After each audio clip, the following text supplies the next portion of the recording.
Per annum 10 lakhs వరకు treatment చేసుకోవచ్చు. ఇగో ఇక్కడ మన జేఎల్ఎంఏ ఉన్నాడు భాస్కర్ రెడ్డి రా ముందు రా ఫస్ట్. ఇక్కడ అంతా జేఎల్ఎం ఆస్పిరెంట్స్. మన స్టూడెంటే Bhaskar Reddy. Bhaskar Reddy introduce yourself. మన లైవ్ లో కూడా కామెంట్ పెడుతుంటాడు. నా పేరు భాస్కర్ రెడ్డి, మా సిద్దిపేట డిస్టిక్ గజ్వేల్ మాది. అంటే ఇప్పుడు ఒక 10-15 నిమిషాలు మాట్లాడగలుగుతాను, ఎందుకంటే అంత దూరం నుంచి వచ్చిన నేను ఈరోజు. మరీ డ్యూటీకి వెళ్ళకుండా మరీ వచ్చేసిన సార్ కోసమే. ఎందుకంటే సార్తో ఇంత ముందుకు 2019లో ఇంటర్వ్యూ తీసుకున్న వాళ్ళు ఒక 3-4 మెంబర్స్ ఉంటారు. యాక్చువల్గా రాలేదు చాలా మంది. సో నేను సార్ కోసమే ఇంత దూరం వచ్చిన. నేను సార్ని కలవాలని ఉద్దేశం. ఎందుకంటే నాకు సిపిటి ట్రైనింగ్ ఉంటుంది. నేను గెట్ చేసిన ఏమని అనుకున్నా అంటే జాబ్ వచ్చిన తర్వాత ట్రైనింగ్ ఉంటుంది పీరియడ్ అని ఇన్స్టిట్యూట్ ఉంటుంది డిపార్ట్మెంట్. అయితే ఆ ట్రైనింగ్ పీరియడ్ లో సార్ కనీసం అంటే మనకు అందరికి ఆన్లైన్ క్లాసులు ఉంటాయి కదా, ఆఫ్లైన్ ఉండవు కదా. సో అక్కడ నేను కలుస్తానేమో అనుకున్నా, గెట్ చేసిన. కానీ సార్ నాకు ఒప్పలేదు. నా నెక్స్ట్ బ్యాచ్కి వచ్చారు, నా ముందు బ్యాచ్కి వచ్చారు, కానీ నా బ్యాచ్కి మాత్రం రాలేదు. సో సార్ని చూద్దామని ఇంత దూరం వచ్చి లైవ్గా ఫస్ట్ టైం చూస్తున్నా సార్ను. అంటే ఇప్పుడు ఎట్లా అంటే మనకు క్లాసెస్ చూసినప్పుడు ఏమన్నా అంటే సార్లా కనబడతారు. అంటే డిపార్ట్మెంట్ ఏ అనేది మనం మర్చిపోతాం, కానీ ఇక్కడికి వచ్చిన తర్వాత ఏహి అలాగా కనబడుతున్నాం అన్నమాట. ఓకేనా. అయితే మామూలుగా నేను 2019లో జేఎల్ఎంగా నేను ట్రై చేసిన. నాకు అప్పుడు 35 మార్క్స్ వచ్చాయి. 1:2లో సెలెక్ట్ అయ్యాను. పోల్ క్లైంబింగ్ అయిపోయింది, సర్టిఫికేట్ వెరిఫికేషన్ అయిపోయింది. నేను అంటే ఓపెన్ క్యాండిడేట్ కాబట్టి 36 కటప్ అయిపోయింది. మా సిద్దిపేట అంతా అయిపోయింది. చాలా కష్టపడ్డా 1 year వరకు, చాలా కష్టపడ్డా, చాలా చేసినా కానీ జాబ్ మిస్ అయింది. జాబ్ మిస్ అయిన తర్వాత ఇక ఎట్లుంటుంది అంటే మన ఇంటి చుట్టుముట్టు వాళ్ళ ఫ్రెండ్స్ కావచ్చు, ఎవరైనా సరే ఒకసారి జాబ్ మిస్ అయిందంటే ఎవరైనా అర్థం ఏమన్నా జాబ్కి వెళ్ళి ఏదో వచ్చిందనంటే, మన ఊళ్ళోకి ఎవరైనా పోస్ట్ మ్యాన్ వచ్చారంటే మ్యాక్సిమం ఇంకేదో జాబ్ వచ్చిందట అని చెప్పి చాలా మంది అంటుంటారు. అదే నిజంగా జాబ్ వచ్చిందట అంటారు. సో ఇదే వెర్షన్ తోటి ఉండిపోయినా ఒక 6 months ఇదంతా ప్రాసెస్ కావడానికి 1 year. అప్పుడు కరోనా టైం, ఇంకా ఈ పోల్ క్లైంబింగ్కు 1 year టైం పట్టింది. క్లైంబింగ్ అయిపోయింది, అన్నీ అయిపోయినాయి. సో ఆ 1 mark తోటి నా జాబ్ పోయింది. 35 మార్క్స్ వచ్చాయి నాకు, 36 వరకు కటప్ పోయింది. సరే అని చెప్పి మా ఫ్రెండ్ ఇంకో అతను ఎన్ని రోజులు ఖాళీ ఉంటావు అని చెప్పేసి ఏదో ప్రైవేట్ జాబ్ చేసుకోవాలి. ఎందుకంటే మనవి కూడా చిన్న ఫ్యామిలీలే, మిడిల్ క్లాస్ ఫ్యామిలీలే, పెద్ద ఉన్న ఫ్యామిలీలు ఏం కావు. సో ఆ టైంలో నేనేం చేసిన అంటే మా ఫ్రెండ్ రిపేర్ చేస్తే ఇక్కడ ఈసీఏలో మన కుషాయి కూడా ఐడియా ఉంటుంది.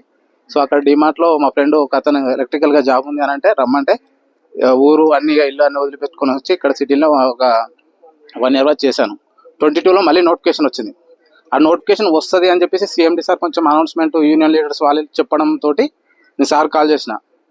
అంటే అంత ముందుకు నాకు సార్తో నాకు పెద్ద పరిచయం లేదు. ఒకటి ఏంటంటే మనం ఏదైనా ఒక గోల్ పెట్టుకున్నప్పుడు కానీ, ఏదైనా జాబ్ కావాలనుకున్నప్పుడు కానీ మనం కరెక్ట్ మార్గం అనేది వెళ్ళినాం అనుకో 100% సక్సెస్ అవుతాం. మనకు చాలా దారులు కనబడతాయి, కానీ మనం ఎంచుకున్న దారిని బట్టే మనం సక్సెస్ అవుతాం. ఆ దారి ఏందనేది మనం డిసిషన్ తీసుకోవాలి ఒకటి. సో ఆ జాబ్ ఉన్నప్పుడు సార్కి కాల్ చేసినాం. సార్ ఇప్పుడు నేను ఇట్లా చేస్తున్నా సార్ అది అంటే, జాబ్ వచ్చే ఛాన్సెస్ ఉందని చెప్పి అంటే పడే ఛాన్సెస్ ఉన్నాయి, సో కష్టపడని చెప్పి సార్ కూడా చెప్పినారు. నాకు 1 markతో పోయింది సార్, కాకుంటే మీ స్టూడెంట్ నేను కాదు, నేను వేరే దగ్గర కోచింగ్ తీసుకున్నాను సార్, మీ స్టూడెంట్ అయితే కాదని చెప్పిన. సరే ఇంకెక్కువ అంటే నాకేమనిపిస్తుంది అంటే ఆ వచ్చింది 1 markతో పోయిందనికంటే అంటే నేను నా కష్టం అనేది ఈ 1 mark కాదు, ఇంకా కొంచెం పెంచుకోగలిగితేనే నేను జాబ్ కొట్టగలుగుతా. 1 markతో పోయిందనే బాధ అనేది కొన్ని రోజుల వరకు మాత్రమే ఉన్నా. తర్వాత రియలైజ్ అయిన తర్వాత ఇంకొంచెం పెంచుకోవాలన్నా, నేను ఎంతైతే కష్టపడుతున్నానో ఆ కష్టాన్ని ఇంకొంచెం పెంచుకొని మన జాబ్ కొట్టుకోవాలనే ఉద్దేశంతో ఆ నెక్స్ట్ టైం ఏదైతే 22 నోటిఫికేషన్ ఉందో ఆ నోటిఫికేషన్లో ట్రై చేసిన. ఇక్కడే ఉప్పలో రూమ్ తీసుకున్నా మా ఫ్రెండ్ తోటి. సార్దే తీసుకున్నా, 1 year తీసుకున్నా. సార్ నాకు ఇన్స్టాల్మెంట్ కూడా ఇచ్చిండు, 3 installment కట్టిన. ఆ జాబ్ మానేసిన. ఇట్లే ఇక సేమ్, ఎందుకంటే ఏదో జాబ్ కొట్టాలనే ఉద్దేశంతో కాబట్టి జాబ్ మానేసి 1 year కోర్స్ తీసుకున్నా. సంథింగ్ 6,000 చేంజ్ 7,000 వరకు ఉండే. నేను 2,000 చేంజ్ 3 monthsకి ఒకసారి 3 installment కట్టేసిన. నా కోర్స్ ఆల్మోస్ట్ ఒక 6 months 4 monthsకి నోటిఫికేషన్ వచ్చిన తర్వాత ప్రిపేర్ అయినా చేసిన. ఇక్కడ ఉప్పల రింగ్ రోడ్ దగ్గర మా ఫ్రెండ్తో ఒక 2 months కంటిన్యూస్గా. మాకేం తెలియదు అసలు, సూర్యుడు వస్తుందా ఏందో తెలియదు. డే అండ్ నైట్ మొత్తం లేచినమా, చదువుకోవడమా, మళ్ళీ ఇక ఏమున్నా తినడం, పడుకోవడం, చదువు, ఇంతే. ఇక వేరే అసలు ఏం లేదు. ఇంటికాడికి ఫోన్లు కిందని పక్క పెట్టేసినాం. ఇప్పుడు ఇవన్నీ ఇప్పుడు ఇన్స్టాల్ స్నాప్లు అవన్నీ పక్క పెట్టి మనకి ఏది అవసరం లేదు. ఇప్పుడు జాబ్ కావాలి, అవన్నీ వచ్చినాయంటే తర్వాత ఎవరైనా వస్తారు. అట్లా కష్టపడ్డాం. ఆ దరిద్రానికి ఏమైందే, అది పేపరు లీక్ అయిపోయింది. వాస్తవానికి ఏంటంటే నా కష్టం అనేది నేను వృధా చేసుకోలేదు. ఎందుకనంటే నేను ఎవరిని అడిగినా సరే జేఎల్ఎం ఆస్పిరెంట్కి ఎవరైనా సరే ఒక్కరికి 10, 15, 20 మార్కులు దాటలేదు. ఎందుకంటే సార్ అన్నాడు అంటే అది ఒక ఏ లెవెల్లో ఇచ్చారని చెప్పి సారే చాలాసార్లు చెప్పాడు. ఆ రోజు లైవ్కి వచ్చినప్పుడు కూడా సార్ ఏమన్నాడంటే నేను ఈ పేపర్ చేసిన 35 మార్క్స్ ఎవరికి అంటే నాకు చేసిన 35 మార్క్స్ కంటే ఎక్కువ దాటాయని చెప్పాడు. ఎందుకంటే అంత టఫ్ ఇచ్చిందని చెప్పి సారే చెప్పాడు. సో అసలుంటిది నేను క్వాలిఫై అయిపోయి నాకు ఒక 36, 37 మార్క్స్ వచ్చాయి నాకు. సో నేనేమనుకున్నా అంటే అట్లీస్ట్ నేను క్వాలిఫై అయ్యి దాటిపోయినా. మాకు 32 క్వాలిఫై ఉంటుంది మా చెప్తున్నారు. మళ్ళీ సార్ కాల్ చేసిన, సార్ ఇట్లా జరుగుతుందంటే సార్ అది అని అంటే ఏమమ్మా చూద్దాం ఇంకేం డిసిషన్స్ రాలేదని చెప్పి చెప్పాడు. తర్వాత ఒక 1 month 15 daysనే గత నోటిఫికేషన్ రద్దు అయిపోయిందని చెప్పి చెప్పారు. ఇంకా అసలు ఏంది అసలు లైఫ్ ఏంది ఏం అర్థం కాలేదు. అప్పుడు వదిలేసిన, ఇక్కడ జాబ్స్ అని వదిలేసుకుంటూ వెళ్ళిపోతున్నా చేస్తున్నా. ఓకే వదిలేసుకుంటూ వెళ్ళిపోతాను. సార్ చెప్తుంటే పోతే దరిద్రం పోయింది ఏం లేదులే, నెక్స్ట్ టైం వస్తే ఇంకా నోటిఫికేషన్లో వచ్చింది అనుకో పోస్టర్స్ ఏదైతే ఉంటాయో పెరిగిపోతాయి, టెన్షన్ అయితే పడకూరి, కష్టపడ్డామని ఏం ఫీల్ కాకూరి. ఒకవేళ మంచి అంటే ఇప్పుడు నువ్వు కష్టపడవు నీకు ఈ మార్కులు వచ్చినాయి, ఒకవేళ ఈ నోటిఫికేషన్ ఇట్లే ఉండగలిగితే నీకు జాబ్ రాకపోవచ్చు, ఎవడో పైసలు కట్టినోడు ఎవడో వచ్చి తీసుకెళ్ళిపోవచ్చు, నీకు రాకపోతుండొచ్చు. సో పోతే ఓన్లే దరిద్రం పోయిందని చెప్పి సార్ అన్నాడు. ఇక వదిలేసిన. మళ్ళీ వదిలేసి ఏం చేస్తే సేమ్ ఇదే, ఇక ఓ ప్రైవేట్ జాబ్ మళ్ళీ పోయినా చేసిన, ఓ ప్రైవేట్ జాబ్ మళ్ళీ వెతుక్కున్నా. అక్కడ 6 months అక్కడ జాబ్ చేసుకుంటూ అక్కడే ఉండిపోయినా. నాకు అక్కడ ఒక 20,000 సాలరీ ఎలక్ట్రికల్గా, అదే ఫీల్డ్ మీద ఉన్నా నేను. ఫీల్డ్ మీద ఉన్నప్పుడు సార్ ఇట్లా ఉంది కాబట్టి నేను ఉన్న కోర్సుని ఎందుకు డిస్టర్బ్ చేయడానికి నేను ఈవినింగ్ 7-7:30 వరకు వచ్చిన తర్వాత ఏదైతే ఉన్నాయో మనకు బుక్స్ నేను ప్రిపరేషన్ చేసుకున్నాం. ఫస్ట్ మనం ఏంటంటే సార్ కోర్స్ చూసుకుంటూ పోవడం కాదు. ఫస్ట్ మనం ఏంటంటే సార్ కోర్స్ మొత్తం మనం బుక్స్ అనేది ప్రిపరేషన్ చేస్తే ఈ నోటిఫికేషన్ మిస్ అయినా ఇంకొక నోటిఫికేషన్ ఏదో ఒక నోటిఫికేషన్ మాత్రం ఆ బుక్ అయితే మన దగ్గర ఉంటుంది. ఒకవేళ 1 month కోర్స్ తీసుకున్న తర్వాత డౌట్ ఏదైనా ఉంటే సార్ని అడగొచ్చు, చేయొచ్చు. కానీ ఫస్ట్ మనం ఏంటంటే నోట్స్ ప్రిపరేషన్ అనేది కంపల్సరీ కావాలి. ఆ నోట్స్ ప్రిపరేషన్ అయినప్పుడు మనకు ఒకటి ఏంటంటే రివిజన్ టైప్ అవుతుంది, మన నోట్స్ ఉంటుంది. మనం ఈ నోట్స్ అనేది ఇంకెంతమందికైనా యూజ్ అవుతుంది మనం చెప్పగలిగితే, మనం అర్థం చేసుకుంటే. సో ఆ నోట్స్ ప్రిపరేషన్ ఆల్రెడీ ఉంది కాబట్టి నేను దాన్నే కొంచెం ఫాలో అయ్యి డ్యూటీకి వెళ్ళేసి వచ్చిన తర్వాత ఈవినింగ్ 7:30, 8 కూర్చొని ఒక 10 వరకు అట్లా కూర్చున్నా. అప్పుడు మళ్ళీ నోటిఫికేషన్ వచ్చింది. 1,500 పడ్డా, అంటే అప్పుడు 1,000 ఏమో వచ్చినాయి, తర్వాత ఇంకో 500 ఎక్స్ట్రా పెరిగినాయి, 1,500 వచ్చినాయి. ఈ 1,500 వచ్చినప్పుడు సేమ్ అనుకున్నా ఈసారి 100% వస్తే జాబ్ రావాలి, లేదంటే నేను ప్రైవేటు ఏదో ఒకటి, లేదంటే ఏదో దగ్గర ఉండిపోవాలి. ఇంకో సిచ్యువేషన్ ఏంటంటే మా ఓసీలలో అమ్మాయిలు అసలు చాలా కష్టం ఉంది, పెళ్ళిళ్ళు కూడా అవ్వట్లేదు. ఉన్న విషయం ఇప్పుడు నా ఏజ్ 32, ఓపెన్గా చెప్తున్నా, నా పెళ్లి కాలేదు ఇప్పుడు కూడా. ఎందుకంటే చాలా ఆలోచించిస్తారు ఏదైనా సరే. కానీ ఇప్పుడు అవుతుందా అంటే అవుతుండొచ్చు, నీకు కాదలేం. కానీ సో సమాజంలో మనకంటే ఏం లేదు, ఏదో ఒకటి ఈసారి ఖచ్చితంగా కొట్టాలని గట్టిగా ఉన్నా.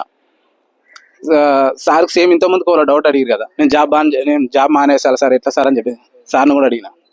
నోటిఫికేషన్ వచ్చింది, సార్ ఏమన్నాడు అంటే నేను జాబ్ మానేయమని చెప్తా, జాబ్ ఉండు అట్లే చేసుకొని చదువుకోమని చెప్తా, నేను ఏదైనా చెప్తా సమాధానాలు.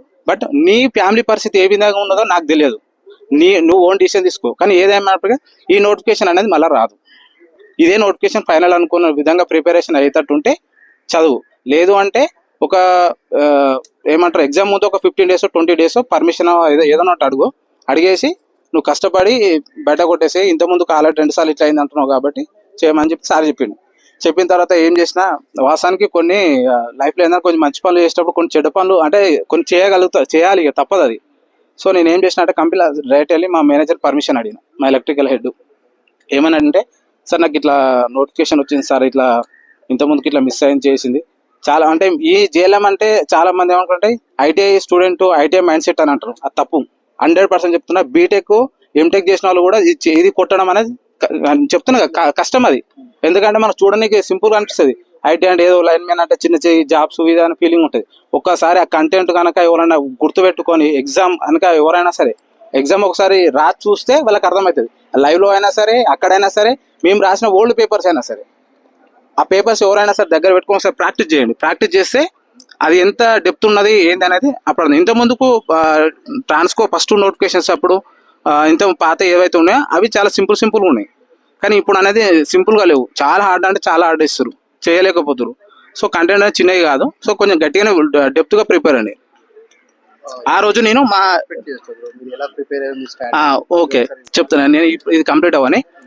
సో నేను మా ఎలక్ట్రికల్ హెడ్ దగ్గరికి వెళ్ళి నేను ఇదే అడిగిన, సార్ నాకు ఇట్లా నోటిఫికేషన్ వచ్చింది నేను వెళ్ళాలని చెప్పిన. వెళ్ళాలి నేను నాకు ఒక 15 days 1 month నాకు లీవ్స్ కావాలి సార్, ప్లీజ్ సార్ ఏదో ఒక హెల్త్ ఇష్యూ ఏదో ఒకటి చెప్పండి సార్, వెళ్ళిపోతా సార్ అది అని అంటే, లేదమ్మా ఇప్పుడు అప్పటికే గ్రూప్ 2లు ఇవన్నీ చాలా వరకు పేపర్ లీకేజ్ అయ్యి ఎగ్జామ్స్ అన్ని పోస్ట్ పోన్ అవ్వడం కానీ లేదంటే రద్దు అవ్వడం కానీ ఏదో ఒకటి జరుగుతున్నాయి. ఆ టైంలో నాకు సార్ ఏం చెప్పిందంటే సేమ్ ఇంతకుముందు సార్ చెప్పినట్టే ఉన్న చెట్టుని ఏదో కొమ్మని అరుక్కొని తర్వాత ఏదో వెతుకోవడం కోసం అన్నట్టు సార్ చెప్పిండు. కానీ నేను సార్కి ఏం చెప్పినంటే లేదు సార్ ఈ సార్ 100% నేను కొట్టగలుగుతా చేస్తా. అదేనంటే ఇంత ముందుకు నువ్వు రాసినప్పుడు ఏదో 1 మార్క్తోనో 2 మార్క్స్తోనో పోయిందని చెప్తున్నావు కదమ్మా, అప్పుడు ఎందుకు కొట్టలేకపోయినా ఇప్పుడు కొడతాను నమ్మకం ఏందన్నాడు. లేదు సార్ నేను ఈసారి కొడతా. అప్పుడు అంటే సార్ ఏ ఎగ్జామ్ అయినా సరే సార్ ఇప్పుడు క్వాలిఫికేషన్ అనేది మనకి ఇంటర్మీడియట్ ఉన్న 10th క్లాస్ ఉండదు, దానికి ఎంటెక్ చేసిన వాళ్ళు కావచ్చు లేదంటే ఎంబీఏ చేసిన వాళ్ళు ఎంఎస్సీ కావచ్చు పీజీ ఎవరు చేసిన వాళ్ళైనా సరే దానికి కాంపిటీషన్ వస్తుంది. క్వాలిఫికేషన్ చిన్నదే కావచ్చు కానీ మన దగ్గర సబ్జెక్ట్ ఎక్కువ ఉంటుంది హయ్యర్ వాళ్ళకు. సో అలాంటి వాళ్ళు ఎక్కువ జాబ్స్ వెళ్ళిపోతున్నాయి బయటకు. మనం కూడా ఇంకా వాళ్ళతో పాటు మనం పోటీ పడాలి కాబట్టి నాకు ఆ టైం మాత్రం నాకు రాలేదు సార్, చాలా మంది కొట్టేశారు. అట్లా అని చెప్పేసి నాకు కష్టం కొంచెం తక్కువైంది. ఈసారి మాత్రం 100% కొడతా సార్ అని చెప్పిన. అన్నప్పుడు ఆ రోజు సార్ ఏమన్నారంటే నువ్వు ఇక్కడే ఉండి చదువుకో, నీకు ఈవినింగ్ వెళ్ళేటప్పుడు ఇంకో 1 అవర్ ఎక్కువ పర్మిషన్ ఇచ్చేస్తా, నువ్వు ముందు ఇంటికాడ ముందు వెళ్ళి చదువుకోను. లేదు సార్ అట్లా కాదు సార్, నా మైండ్ సెట్ అవ్వదు సార్. ఎట్లుంటుంది అంటే ఎలక్ట్రికల్ ప్రాబ్లమ్స్ అంటే సేమ్ ఏదైనా కంపెనీలో అయినా సరే మన ప్రాబ్లమ్స్ వచ్చినా మనం ఎవరు కూర్చొని ఎవరు జీతాలు ఇవ్వడు, గవర్నమెంట్లో ఇవ్వడు, ప్రైవేట్లో కూడా ఇస్తాడు. ఏదైనా ప్రాబ్లం ఏంటంటే ఇమీడియట్లీ రమ్మని చెప్తారు, ఏదో ఖచ్చితంగా చేయమని చెప్తారు. సో అలాంటి టైంలో సార్ నాకు మార్నింగ్ పర్మిషన్ ఇస్తాడు, ఈవినింగ్ పర్మిషన్ ఇస్తాడు. ఏదో లంచ్ టైంలో 1 అవర్ ఉంటుంది, నువ్వు 5 minutes తినేసి ఏదో కూర్చొని చదువుకో అన్నాడు. సో అది కాదు, పాసిబుల్ కాదు. మనం అనుకుంటాం కానీ మైండ్ అనేది కూర్చోదు. మనం వర్క్ చేసి వచ్చి మళ్ళీ కూర్చోవడం అంటే మైండ్ డిస్టర్బ్ అయిపోతుంది, అది ఎక్కదు, చేయదు. సో నాకు అట్లీస్ట్ ఒక 15 days అన్న ఇవ్వండి సార్ ప్లీజ్ సార్ అని చెప్పి సార్ దగ్గర ఏడ్చి కూడా బతిలాడినా. సార్ ఏమన్నాడంటే నీ భవిష్యత్తు కోసమే చెప్తున్నానమ్మా, నీ జాబ్ 20,000 సాలరీ వస్తుంది, నీకు ఈఎస్ఐపిఎఫ్ కాకుండా టేక్ సాలరీ 20,000 వస్తుంది. సో ఇది మిస్ చేసుకుంటే నీకు ఇబ్బంది అవుతుందమ్మా, నీ ఇష్టం, నా చేతిలో అయితే ఏం లేదు. అది పెద్ద ఎంఎన్సీ కంపెనీ, అంటే ఒక నియర్ 150 ఎకరాలు ఉంటాయి కంపెనీ, 150 ఎకరా పెద్ద company, MNC company, multinational company.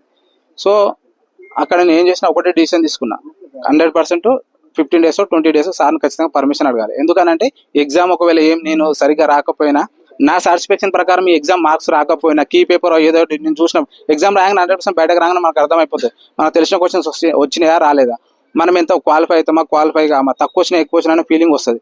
Next day మనకు ఆప్షన్ ఉంటే ప్రైవేట్ జాబ్కి వెళ్ళిపోవచ్చు, మళ్ళీ పోల్ క్లైంబింగ్ ఏదో ఉంది అనుకో ప్రాక్టీస్ చేసుకుంటే చేయొచ్చు అనే ఉద్దేశం ఉండే మైండ్లో. సో ఆ 2 ఆప్షన్స్ పెట్టుకున్నాను నేను. ఈ జాబ్ పోవద్దు, నాకు ఈ ప్రైవేట్ జాబ్ అనేది ఏదైతే ఉందో నాకు పోవద్దు, ఎందుకంటే ఫ్యామిలీ కూడా నిలబడాలి కాబట్టి పోవద్దు అనే ఉద్దేశంతో 2 ఆప్షన్స్తోని వెళ్ళి ఏం చేసిన అంటే సేమ్ ఇలా మా ఫ్రెండ్ కూడా ఉండే, మనకు తెలిసిన ఎంబీబీఎస్ డాక్టర్ ఉన్నాడు, డాక్టర్ దగ్గరికి వెళ్ళేసి అనుకో 200 ఇచ్చేసిన. ఓపెన్ చెప్తున్నా అంటే ఇది చెప్పకూడదు, లేదు సార్ చెప్పిన, ఎందుకంటే ఆ జాబ్ అనేది పోవాలంటే ఎవరికైనా ఇబ్బంది ఉంటుంది కదా. సో పోతే ఆయన ఏం చేసినట్టే సంథింగ్ టెస్టులు రాసినట్టు చేసేసి కొన్ని టాబ్లెట్స్ ఇచ్చి ఒక 15 days రెస్ట్ అని చెప్పేసి ఇచ్చేసి అవి సార్కి వాట్సాప్ చేసి సార్ నాకు ఇట్లా ఫీవర్ ఉంది, నాకు ఇది అని చెప్పేసి కొంచెం బ్యాక్ పెయిన్ కూడా ఉంది, నాకు ఇట్లా రెస్ట్ కావాలని చెప్పేసి పెట్టేస్తే నాకు 15 days 20 days వరకు నాకు కాల్స్ రాలేదు, వాస్తవానికి కాల్స్ రాలేదు. నాకు ఆ 15 days 20 days ఇంకో 5 days అట్లా అనుకుంటా ఇక 1 month వరకు నేను జరుపుకుంటూ వెళ్ళిపోయినా. ఎందుకంటే సార్ కంపల్సరీ అన్నాడు కాబట్టి నువ్వు అన్ఫిట్గా ఉన్నప్పుడు ఎవరైనా సరే రానియరు, ఎవరు కంపెనీ కానీ అన్ఫిట్గా ఉన్నప్పుడు 100% రాని, ఎందుకంటే పెద్ద కంపెనీ అది 100% సేఫ్టీ కంపెనీ. అక్కడికి నుంచి ఇక 1 month వరకు టైం అడ్జస్ట్మెంట్ చేసుకున్నా. ఆ 1 month అడ్జస్ట్మెంట్ కూడా సేమ్ మనం ఎక్కడైతే ఉన్నామో మనకి ఎలాంటి ఆలోచన లేవు. ఫస్ట్ ఫోన్ ఏమున్నా సార్ క్లాసెస్ అయినప్పుడు మాత్రమే ఇది చేసినప్పుడు మాత్రమే చేసిన. బట్ సార్ మీద కూడా చిన్న కోపం ఉంది, ఎందుకున్నదంటే దాని మీద అట్లని కాదు కానీ ఆ 1 year కోర్స్ తీసుకున్న తర్వాత నేను 1 month కోర్స్ తీసుకున్నా. ఆ 15 days సార్ ఉన్న బిజీ షెడ్యూల్ వల్ల కోపం అంటే అట్లని కాదు కానీ ఉన్న బిజీ షెడ్యూల్ వల్ల ఒక 15 days కూడా నాకు ఎక్స్టెండ్ చేయలేకపోయాను. ఎందుకంటే చాలా కాల్స్ వస్తాయి కాబట్టి ఆ 15 days వరకు ఇంకా స్కోర్ నాకు పెరుగుతుండే, ఇంకొక 5-6 marks అని నేను పెంచుకోగలుగుతుంటే పర్లేదు, ఆడికైనా నేను ఓపెన్ జాబ్ కొట్టుకున్న సంతోషం. ఆ కష్టపడి చేసిన నాకు ఎగ్జామ్ బయటకు వచ్చిన తర్వాత 100% జాబ్ వస్తా అని చెప్పేసి పక్క ఫిక్స్ అయి ఉన్నా. పోల్ క్లైంబింగ్ ప్రాక్టీస్ చేసుకున్నా, కొట్టేసిన, అయిపోయింది. నా ఎగ్జామ్లో స్కోర్ 40 వచ్చినాయి. ఓపీ ఎందుకంటే నేను జస్ట్ 1 month మాత్రమే ఇంటికాడ ఉన్నాను. ఓపెన్ నేను 1 month మాత్రమే ఇంటికాడ ఉన్నా. అప్పటి వరకు నేను జాబ్ చేసుకుంటూనే ఉండిపోయినా. నాకు పాత ప్రిపరేషన్ అది ప్లస్ ఈ నోట్స్ ఏదైతే ఉన్నదో 100% చేసుకుంటూ కొన్ని సార్ వాళ్ళ పేపర్స్ ఇచ్చిన యూట్యూబ్లో చూసుకుంటూ అవి ప్రాక్టీస్ చేసుకుంటూ అవన్నీ చేసుకుంటూ కొట్టేసిన. సో ఇప్పుడు ఎన్ని మార్క్స్ ఇంతకుముందు చెప్పినట్టు ఎన్ని మార్క్స్ జాబ్ కొట్టినా లేదని కాకుండా వచ్చిన తర్వాత ఫీలింగ్ ఏముంటుంది అంటే మనకు ప్రమోషన్ వస్తే మంచిగా ఒక 2 మార్కులు వస్తే ముందు ప్రమోషన్ వస్తాను. మొన్న ఏంటంటే చాలా మందికి ఏలేమ్స్ అందరికి ఇచ్చేసారు, ఉన్న వాళ్ళకి లేని వాళ్ళకి అందరికి ఇచ్చేసారు. సో ఇదే అందరికి ఇచ్చే నెక్స్ట్ టైం కూడా రాకపోవచ్చు. కొంచెం ముందు ముందున్న వాళ్ళకి ముందు ఇస్తుండొచ్చు, తర్వాత ఇస్తుండొచ్చు, చెప్పలేము. అది మనకున్న మెరిట్ ప్రకారం ఇస్తుండొచ్చు. సో అది ఇంకేమైనా డౌట్స్ ఉన్నాయంటే నా పరంగా నేను చెప్పగలుగుతా. స్ట్రాటజీ ఎలా ప్రిపేర్ అయ్యారు మీరు?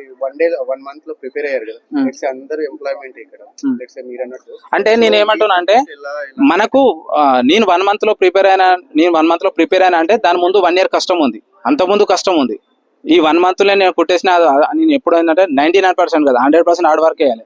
నేను అదృష్టాన్ని ఎప్పుడు నమ్మా నేను, ఎందుకంటే నాకు పోయింది కాబట్టి.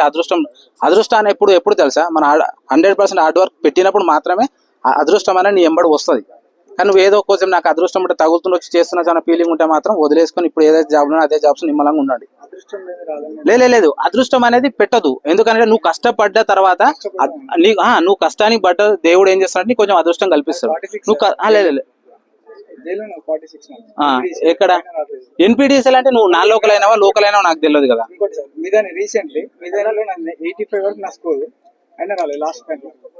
ఇంకొకటి కూడా చెప్తా. ఇప్పుడు ఇక్కడ ఇంకొకటి ఏంటంటే ఫ్రెష్ క్యాండిడేట్ ఎవరైతే ఉన్నారో మనం 50 కొట్టినా 40 కొట్టినా, ఇప్పుడు నాకు 40 ఉన్నప్పుడు నాది ఏంటంటే నాకు 26 ర్యాంకు సంథింగ్, మా డిస్టిక్ లో 26 ర్యాంకు సంథింగ్ ఎంతో వచ్చింది, తక్కువ వచ్చింది ర్యాంకు. ఓపెన్ కొట్టొచ్చన్న ఫీలింగ్ ఉంది. కానీ మనకు ఇంకోటి ఏంటంటే ఆర్టిజన్స్ ఉంటారు మనకు, వాళ్ళు ఎప్పటి నుంచో ఫీల్డ్ మీద కానీ డిపార్ట్మెంట్ లో కష్టపడి ఇన్ని సంవత్సరాల నుంచి ఉంటారు, చాలా 20 సంవత్సరాలు 30 సంవత్సరాలు చేసే వాళ్ళు ఉంటారు. సో వాళ్ళు కూడా ఏం చేస్తారంటే ఎగ్జామ్ లో జస్ట్ క్వాలిఫై అయితే వాళ్ళకి ఏమవుతుంది, ఒక 10 years ఉంది అంటే వాళ్ళకి హైయెస్ట్ కలిసేది 20 మార్క్స్. 10 years అంటే 6 months ఒక మార్క్ కలుస్తుంది, 1 year 2 marks కలుస్తాయి. సో ఈ మార్క్స్ కలవడం వల్ల మనది ఏమైతే అంటే మన 26 ఉన్న ర్యాంక్ అప్పటి వరకు మురుస్తాం మనం. ఎందుకు చాలా హ్యాపీగా అనిపిస్తుంది. ఎందుకంటే సార్ ఇచ్చే కీ పేపర్ ఇది చూసుకొని అమ్మ చాలా అనుకుంటాం. సార్ ఇచ్చిన కీ పేపర్ నాకు 46 వచ్చాయి, సంతోషం అనిపించింది. తర్వాత డిపార్ట్మెంట్ ఇచ్చిన తర్వాత 40కి తగ్గినాయి, అవి బాధపడ్డా. సార్ ఫోన్ చేసుకుని ఫైట్ చేసి సార్ ఎట్లా తగ్గుతాయి సార్, మీరు ఇచ్చిన కీ పేపర్ 100% ఖచ్చితంగా చెప్తారు. సార్ ఇచ్చిన కీ పేపర్ చూసిన నాకు 46 మార్కులు వచ్చినాయి, ఫుల్ హ్యాపీ అనిపించింది నాకు. కానీ తర్వాత డిపార్ట్మెంట్ ఇచ్చే కీ పేపర్ తగ్గిపోయినాయి, 40కి వచ్చినాయి. అయినా సరే లేదు జాబ్ వస్తుంది అనుకున్నా ఊర్లే. ఈ మధ్యలో ఇప్పుడు ఈ 20 మార్క్స్ యాడ్ అవ్వడం వల్ల నా ర్యాంక్ అనేది పోయి ఎక్కడో ఓడిపోయింది. మళ్ళీ ఆ పోల్ క్లైమ్స్ ఇవి అవి అన్ని చేసుకుంటూ ఫైనల్గా 1:2 ఈ సర్టిఫికేట్ వెరిఫికేషన్, నాన్ లోకల్ ఇదంతా డివైడ్ చేసాక ఫైనల్ లిస్ట్ ఒకటి వస్తుంది. ఆ లిస్ట్ వచ్చినప్పుడు మనది ఏ ప్లేస్ మనది ఏందని అర్థమవుతుంది. సో అది దృష్టిలో పెట్టుకొని ఇక్కడ కష్టపడితేనే అప్పుడు ఫైనల్ లిస్ట్లో మాత్రం మన పేరు రాగలుగుతుంది. సో ఇప్పుడు మనకి ఏ ర్యాంక్ వచ్చిందని కాదు, ఆ తర్వాత వాళ్ళకి కూడా స్కోరు మధ్యలో వచ్చిపోతారు కాబట్టి మనం ఎక్కడో వెళ్ళిపోతాం. కాబట్టి 100% 40 above ఖచ్చితంగా 40 above మార్క్స్ రాగలిగితేనే మనం ఏమన్నా హోప్స్ పెట్టుకోవడానికి ఛాన్స్ ఉంటుంది. అది సిచ్యువేషన్. ఇక ప్రిపరేషన్ అంటారా, 100% పొద్దున్న నుంచి సాయంత్రం వరకు ఖచ్చితంగా ప్రిపేర్, నైట్ 10 అయినా సరే ప్రిపరేషన్ అవ్వండి. మనం ఎంత ప్రిపరేషన్ అయింది అనేది కూడా సార్ ఇచ్చే క్వశ్చన్ పేపర్స్ కానీ ఏమైనా ఉంటే ఆ క్వశ్చన్స్ పేపర్స్ అనేది 100% ప్రాక్టీస్ చేసుకోవాలి. నేను చాలాసేపు ప్రిపేర్ అయినా, ఆ ప్రిపేర్ అయింది ఏందో నాకు తెలియాలి. ఇప్పుడు మనం ఎగ్జామ్లో పోతాం, ఎగ్జామ్ రాస్తుంటాం. ఆ రాస్తున్నప్పుడు ఏం ఫీలింగ్ ఉంటే మన పక్కపొండి సార్ వాళ్ళు మనకు ఒక అట్మాస్ఫియర్ అనేది క్రియేట్ చేసుకుంటాం. సేమ్ అదే మనం కూడా ఏదో ఒక నిర్మాణ ప్రాంతం బిల్డింగ్ పైన కూర్చుంటారా, మీ ఇంట్లో రూమ్ పెట్టుకుని కూర్చుంటారు. ఏం చేస్తారు, అన్ని బుక్స్ అన్ని పక్క పెడేసి ఏదో క్వశ్చన్ పేపర్ ప్రింట్ తెచ్చుకోండి, బయటకి సార్ ఇచ్చే పేపర్స్ బయటకి ప్రింట్ తెచ్చుకోండి. మనం ఏదో అలానే టిక్ చేసుకుంటాం, అది కాదు. మనం సార్ ఇచ్చే పేపర్ ప్రింట్ తీసుకోండి, ఓ దగ్గర కూర్చోండి. నీ దగ్గర ఉండాల్సింది ఏంది, ఒక పెన్సిల్ సంథింగ్ ఏదో పెట్టుకోండి. మీరు అన్ని చేసుకో సేమ్ ఎగ్జామ్ లాగానే ఫీల్ అయ్యే ఒక టైం పెట్టుకోండి. ఆ టైం నుంచి టైం దాకా ప్రిపేర్ అవ్వండి. మీకు ఎన్ని మార్క్స్ వస్తాయి నీకు అప్పుడు అర్థమవుతుంది మన ప్రిపరేషన్ ఏ లెవెల్ ఉంది, ఏడున్నాం మనం, ఇంకా మనం ఎంత దూరం ఉంది. ఏమంటారంటే వీళ్ళంతా కూడా జాబ్ చేస్తున్నారు సార్. నువ్వు ఇనిషియల్ గానేమో నువ్వు జాబ్ వదిలిపెట్టేసి ఫుల్ టైం ప్రిపేర్ అయినా, తర్వాత విత్ జాబ్ మేనేజ్ చేసుకుంటూ వచ్చినావు. Okay sir. వీళ్ళు ఇప్పుడున్న స్టేజ్ లో వీళ్ళేమో ప్రజెంట్ జాబ్ చేస్తున్నారు. వీళ్ళు బిగినింగ్ నుంచి స్టార్ట్ చేయాలి. సో బిగినింగ్ నుంచి స్టార్ట్ చేయాలి, జాబ్ చేస్తున్నారు. నీ ఐడియా ప్రకారం, నీ ఎక్స్పీరియన్స్, నీ అనాలిసిస్ ప్రకారం ఏ విధంగా స్టార్ట్ చేస్తే బెటర్? ఇప్పుడు నేనేమంటున్నా అంటే ఇప్పుడు ఏదైతే నోటిఫికేషన్ అనేది ఇప్పుడు జేఎల్ఎం అయితే ఇంకా రాలేదు, ఇంకా టైం ఉంది. ఇంకా 2 months పడుతుందా, 1 month పడుతుందా, 3 months ఇప్పుడైతే చెప్పలేము. కాబట్టి సో మీరు ఈ రోజు నుంచే కోర్స్ తీసుకోండి, ఈ రోజు నుంచే కోర్స్ తీసుకొని ఈ రోజు నుంచే స్టార్ట్ చేయాలి. ఈ రోజు అంటే ఇప్పుడు ఇంటికి వెళ్ళిన తర్వాత ఈరోజు నైటే కూర్చోండి. మీరు నాకు నోటిఫికేషన్ వచ్చిన తర్వాత మా సార్ పర్మిషన్ ఇస్తాడు లేదంటే అప్పుడు జాబ్ బంద్ చేస్తా, అది కాదు. ఇప్పటి నుంచే మీరు 100% చేసుకుంటూ వెళ్ళండి. నేను ఏమంటే మీరు ఏదైతే కష్టపడతారో ఈ నోటిఫికేషన్ ఒకవేళ పోయినా సరే, పీకినా సరే, ఇంకొక నోటిఫికేషన్ అయినా మీరు 100% ఈ కష్టం అనేది వృధా కాదు, 100% కాదు. ఇప్పుడు ఈ రోజు నుంచి ఈ రోజు కోర్సు తీసుకోండి, ఈ రోజు నైటే ఇంటికి వెళ్ళండి. సార్ కోర్స్ అంటే సార్ కోర్స్ అని కాదు, సార్ మీద ప్రేమతో అట్లా చెప్తాను కాదు, నాకు నచ్చింది కాబట్టి చెప్తాను. ఎందుకంటే మరి నేను ఎంచుకున్న మార్గం సరైంది. ఇంత ముందుకు నేను ఎందుకు కొట్టలేదు అంటే నాకు అప్పుడు కూడా అనిపించింది, నేను అప్పుడు ఎంచుకున్న మార్గం తప్పు అనిపించింది నాకు. ఎందుకంటే వాళ్ళు ఉన్న చెప్పే విధానానికి నేను ఆడికే ఆగిపోయినా. సార్ చెప్పింది కొంచెం ముందుకు వెళ్ళిపోయినా. కంటెంట్ ఉన్నది ప్లస్ మనకి ఏంటంటే సార్ చెప్పేది ఏంటంటే ఎలక్ట్రికల్ అంటేనే సబ్జెక్ట్ అంటేనే సముద్రం అసలు వాస్తవానికి. ఆ సముద్రాన్ని సారు ఎంతవరకు అంటే అంతవరకు తీసుకెళ్ళిపోతాడు. ఇక ఆ సముద్రాన్ని నువ్వు ఈ సముద్రాన్ని ఈదను చిన్న చిన్న చేపలు అంటే చిన్న చిన్న చెరువులో ఏదో నువ్వు ఈదలేవా, 100% ఈదగలుగుతావు. ఇంకొకటి ఏంటంటే సార్ సబ్జెక్ట్ ఎట్లా అంటే నువ్వు ఏదైతే ఇప్పుడు సార్ చెప్తాడు నువ్వు ఎక్కడ నుంచి టాపిక్ స్టార్ట్ చేయాలనేది చెప్తాడు. ఆ టాపిక్ నుంచి చదువుకుంటూ ముందుకు వెళ్ళిపోయిన తర్వాత జస్ట్ ఏమంటే సార్ మెల్లగా దించుకెళ్ళి లోపలికి తీసుకెళ్ళి నేను వదిలేస్తాడు ఇక అక్కడ సార్ సబ్జెక్టును అంత డెప్త్గా. చాలా మంది ఇంకోటి తెలుగు మీడియం లేదా ఇదే అని కాదు, తెలుగు మీడియం 100% సార్ ఇంగ్లీష్ మీడియమే చదవండి మీరు, తెలుగు మీడియం అసలు పట్టించుకోకండి. ఎందుకంటే ఎగ్జామ్స్ లో చాలా మంది ఏం చేస్తారంటే మనకు తెలుగు ఇస్తారు, ఇంగ్లీష్ ఇస్తారు. మనకేంటంటే ఇంగ్లీష్ లో అనేది కొంచెం ట్రాన్స్లేషన్ తప్పు ఉండొచ్చు, ఏదైనా మిస్టేక్ ఉండొచ్చు, తర్వాత మనకు మార్కు అనేది కలపొచ్చు కలపకపోవచ్చు, ఆ తర్వాత ఇష్యూ ఎగ్జామ్ రాసే వరకే మనకు పరిగణలోకి తీసుకుంటాం. సో ఇంగ్లీష్ అనేది పర్ఫెక్ట్ ఉంటుంది మనకు చదవడం కానీ ఏదైనా సరే. మీకు రాకపోయినా ఏమి ఇబ్బంది లేదు, సార్ 100% కొంచెం చిన్నగా అర్థమవుతుంది. తర్వాత మీకు తెలుగు అనేది నాకు వద్దు అనిపిస్తుంది అంటే ఎగ్జామ్ వరకు మాత్రం. ఈ సబ్జెక్ట్ అనేది సార్ అట్లా తీసుకెళ్తాడు. నేను కూడా తెలుగు మీడియమే, నాది గవర్నమెంట్ స్కూల్సే, నేను ప్రైవేట్ స్కూల్ ఏం చదువుకోలేదు. నా చిన్నప్పటి నుంచి గవర్నమెంట్ స్కూల్నే చదువుకుంటూ వచ్చినాను. ఓకేనా, కానీ ఆ ఇంగ్లీష్ అని మాత్రం భయపడకండి. సార్ చూడంగానే మొత్తం ఇంగ్లీష్ మీడియం ఉంది కదా ఇట్లా అని చెప్పేసి ఏం భయపడకండి. సార్ చెప్పే విధానం తెలుగులోనే ఉంటుంది, ఆ రాసుకునే విధానం ఉంటుంది. కాబట్టి కొంచెం మీ పక్క పండి ఏదైనా అర్థం కాకపోతే దాన్ని తెలుగులో కొంచెం పెట్టేసుకొని రాసుకోండి. ఆ ఇంగ్లీష్లో మనం క్వశ్చన్ అనేది చదవగలిగి కింద కరెక్ట్ ఆన్సర్ మాత్రం పెట్టగలుగుతాం. తెలుగులో చదివినాం అనుకో మనకు 4 ఆన్సర్లు 4 కరెక్ట్ అనిపిస్తుంది, ఏది పెట్టినా కరెక్ట్ అనిపిస్తుంది. తెలుగులో ఉన్నది మనకు అర్థం కాదు సరిగ్గా.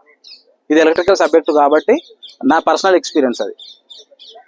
ఈ ఆర్టిజన్స్ 20 మార్క్స్ కలుపుతారన్నారు కదా సార్, అంటే 10 years ఉన్న వాళ్ళు కన్ఫర్మ్ పాస్ కావాలా? పాస్ కావాలి 24 కదా కొంతమంది అంటే వచ్చినా గానీ 24, 28, 32 పాస్ అయితే ఆ 24 కు ప్లస్ 20 కలుస్తారు. క్వాలిఫై అయితేనే కలుపుతారు. అంటే ఇప్పుడు నువ్వు 24 కాబట్టి 20 వస్తుంది అంటున్నావు. ఒకవేళ అతను ఓసీ రెడీ క్యాండిడేట్ అనుకో, అతను 32 వస్తే క్వాలిఫై అయితే అతనికి 20 కలిసి అనుకో, అతను ఎక్కడికి పోతాడు? 52కు పోతాడు. మనం 24 కాదు మైండ్ లో పెట్టుకోవాల్సింది. 28 క్యాండిడేట్ ఉంటాడు, బీసీ క్యాండిడేట్, అతను ఎడికి పోతాడు? అతను ఎగ్జామ్ రాస్తాడు అనుకో, ఆయనకు 30 వస్తాయి క్వాలిఫైడ్ గా, 30 వచ్చినాయి అనుకో, ఈ 20 వస్తాను ఎడికి పోతాడు? 50 వెళ్ళిపోతాడు, చాలా ముందు వెళ్ళిపోతాడు. కాబట్టి ఇష్యూ ఉందని అన్నారు కదా, ఆ ఇష్యూలో మళ్ళీ ఇప్పుడు అప్లై చేస్తున్న వాళ్ళు ఎలా ఉండాలంటే ఏమైనా జాగ్రత్తలు? ఇప్పుడు ఏం లేదు, మీరు అప్లికేషన్ చేసినప్పుడు నేను చెప్తాను లేదు, దాని గురించి అవసరం లేదు. దీనివల్ల నా యూట్యూబ్ లో ఫాలో అవుతారు కాబట్టి అప్లికేషన్ అప్పుడు ఏదైనా మీరు మోటివేషన్ ఒకటి అండ్ ప్రిపరేషన్ ఎట్లా అనేది. అంటే ఈ రోజు నుంచి ఇప్పుడు చూస్తే నోటిఫికేషన్ లేదు, ఎగ్జామ్ డేట్ ఎప్పుడో తెలియదు. ఈ రోజు ఎందుకు చదవాలని మైండ్ అనిపిస్తుంది. ఎందుకు చదవాలంటే ఎగ్జాంపుల్ ఉన్నది. అయితే నాకు వద్దని చెప్పిండో ఆ కంపెనీలో ప్రాబ్లం అయితే నాకు ఫోన్ చేసి సార్ ఎక్కడున్నారు సార్ అని అడిగారు. అర్థమవుతుందా? అది మన కష్టపడ్డ తర్వాత అది ఒక చిన్న కాల్తో అయినా సరే మనం ఏందని తెలుస్తుంది. అర్థమవుతుందా? అదే లొకేషన్కి వెళ్ళా నేను, అదే లొకేషన్ కూడా చెప్తా. ఓకేనా, తునికి కలిసా శాఖార మధ్యలో కంపెనీ ఉంటుంది వర్గల్. ఓకేనా, ఆ కంపెనీకి నేను వెళ్ళాను జేఎల్ఎంగా 6 months అక్కడే చేశాను. తర్వాత ఇంకోటి TGIIC అని చెప్పేసి తర్వాత సబ్స్టేషన్ ఓపెన్ అయింది.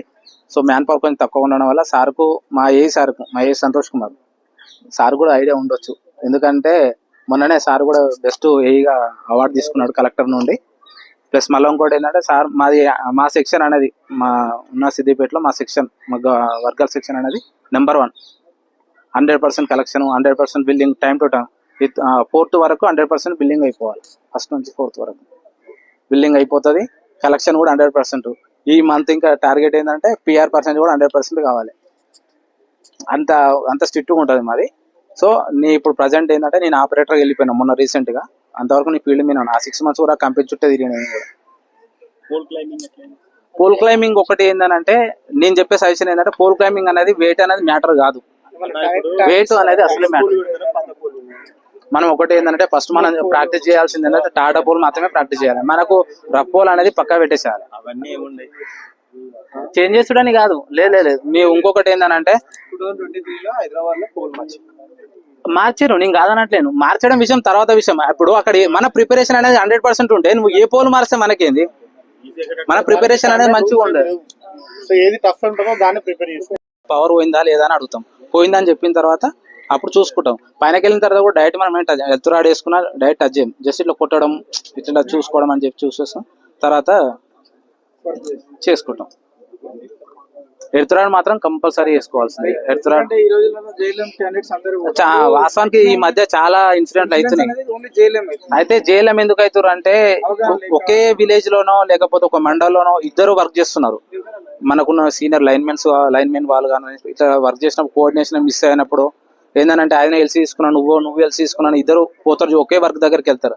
అది వెళ్ళినప్పుడు ప్రాబ్లం అవుతుంది. ఎడుతురాడు అనేది చాలా మంది ఏం చేస్తారంటే ఫీల్డ్ మీద నెగ్లెక్ట్ చేస్తారు. నెగ్లెక్ట్ చేయడం వల్ల అదొకటి. మనకు డిపార్ట్మెంట్ హ్యాండ్ గ్లౌస్ ఇస్తుంది.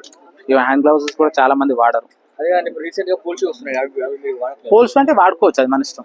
అంటే పోల్స్ అంటే సేఫ్టీ అని ఎప్పుడు అనుకో. ఆ పోల్స్ కూడా